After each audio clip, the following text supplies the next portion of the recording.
ओम शांति। आज हम बहुत सारे लोग सांसारिक चिंताओं में बहुत व्यस्त हैं। जीवन में इतनी चिंताएं पैदा हो गई हैं कि हमें यही पता नहीं चलता है कि हमें इन चिंताओं से मुक्त कैसे होना है। हर व्यक्ति चाहता है मैं चिंताओं से मुक्त जीवन जीऊं, मेरे जीवन में कोई चिंता फिकर ना हो। लेकिन कंडीशन ये होती है, बच्चों की तरफ से चिंता, परिवार की तरफ से चिंता, बिजनेस की तरफ से चिंता, या कई बार हम आसपास के माहौल से ही चिंतित हो जाते हैं। आखिर ये चिंताएं खत्म कब होंगी? हम मन में एक अंदर आस होती है कि कोई ऐसा हो जो हमारी सारी चिंताओं को हर ले, कोई ऐसा हो जिसको हम सारी चिंताएं सौंप दें। अब वो है कौन? क्योंकि परिवार में तो चिंताएं बढ़ रही हैं, तो परिवार के सदस्य ही चिंताएं दे रहे हैं। हम किसी से आज अपनी चिंताएं डिस्कस भी नहीं कर सकते, क्योंकि वो चिंताओं का भी मजाक बन जाता है। बहुत सारे लोग उस चीज के भी शिकार हो जाते हैं। लोग अपनी लाइफ के बारे में किसी दूसरे के साथ डिस्कस करते हैं, लेकिन वो जब किसी तीसरे के साथ डिस्कस करता है तो वो एक चिंता का माहौल बन जाता है कि फलाने व्यक्ति को मैंने अपना समझकर अपनी चिंताएं बताई, लेकिन उसने उसे हंसी मजाक में ले लिया। आज जीवन में बहुत सारे लोग इस दौर से गुजर रहे हैं। लेकिन अब मुझे यहां पर यह चीज ध्यान रखनी है कि अगर मेरे जीवन में चिंताएं हैं तो मुझे उस चिंताओं को सौंपना किसे है। मैं उस जगह पर उस चीज को सौंपूं जहां पर मेरी दुख, दर्द, चिंताएं सब समाप्त हो जाएं, या उसका मुझे हल मिल जाए। तो वो है स्वयं भगवान। क्योंकि भगवान को जब आप सारी चिंताएं सौंप देंगे, प्रभु को जब आप सारी चिंताएं सौंप देंगे, जिसको आप गॉड, ईश्वर, अल्लाह, खुदा, स्वयंभू, इतने नामों से आप जानते हैं, उसे आप अपने हर चीज, जीवन की जितनी भी चिंताएं हैं, वो सब आप उसे दे दें। क्योंकि भगवान बाहें पसारे आपसे चिंताएं लेना चाहता है कि बच्चे अपनी सारी चिंताएं मुझे दे दो। लेकिन आज हम इंसान चिंताओं को पकड़ कर बैठे हैं। कैसे दूं? चिंताएं तो मेरी हैं। लेकिन जब हम डिस्टर्ब हो जाते हैं, उस समय हम सोचते हैं कि किसी अपने को वो चिंताएं या दर्द सुना दें। तो वहां पर सबसे बड़ा जो अहम रोल निभाता है वो है भगवान। भगवान को जब आप अपनी चिंताएं, दुख, दर्द सुनाते हैं तो भगवान उन्हें सुनते भी हैं, उसे खत्म भी करते हैं।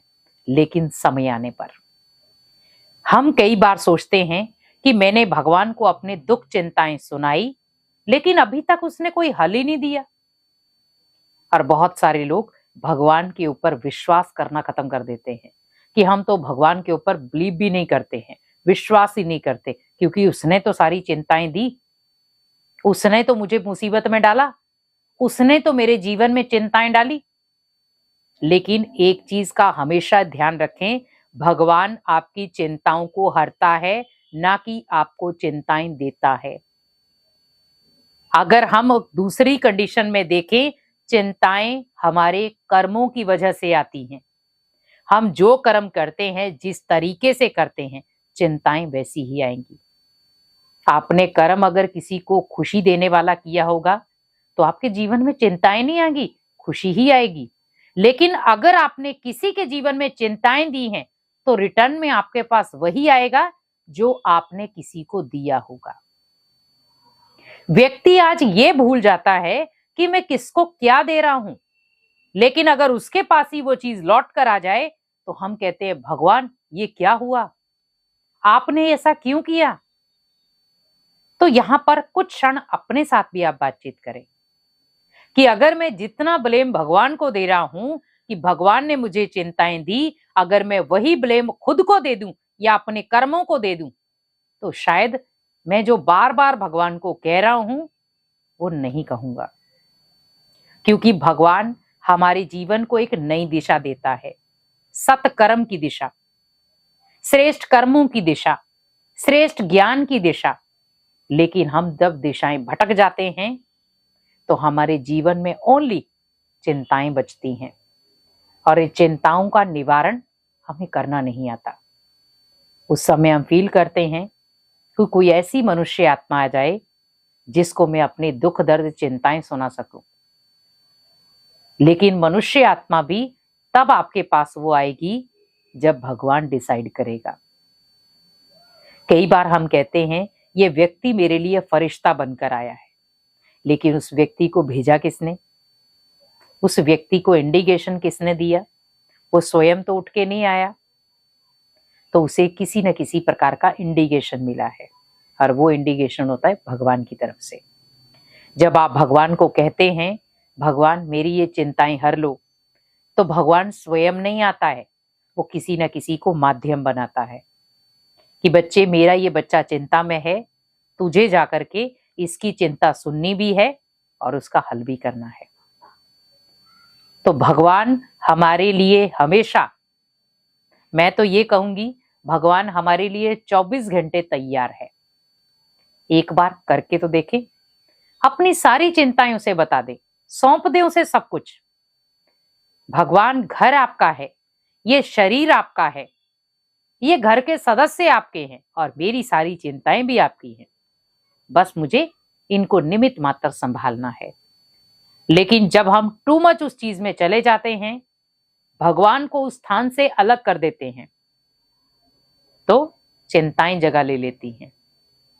इसीलिए हमेशा आपको ध्यान रखना है कि अगर हमें चिंताओं से मुक्त होना है तो अपनी जीवन की सारी चिंताएं भगवान को सौंप दें, खुद हल्के हो जाएं। कोई भी बड़े से बड़ी परिस्थिति आ जाए, चिंता वाली परिस्थिति आ जाए, लेकिन वहां पर याद रखें कोई ऐसा है जो मेरी सारी चिंताएं हरने के लिए बाहें पसारे खड़ा है, और वो कह रहा है बच्चे अपनी सारी चिंताएं मुझे दे दो और मैं उसका हल तुझे दूंगा। तो बुद्धि को इतना प्योर, इतना शुद्ध बना दो कि आपकी चिंताएं स्वयं खत्म हो जाएं।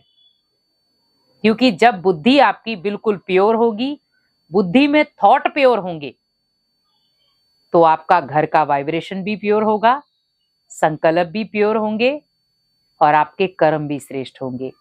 और सबसे बड़ा, आपके जीवन में चिंताएं भी खत्म हो जाएंगी। कोशिश आपको यही करनी है कि जीवन में जितनी भी चिंताएं हैं वो सब भगवान को दे दे, सौंप दें उसे। आप ये सोचे मेरे जीवन में कोई चिंता है ही नहीं, चिंता का नामो निशान ही नहीं है, क्योंकि सारी चिंताएं तो भगवान ने ले ली। और भगवान ने मुझे टाइटल क्या दिया है? निश्चिंत भव।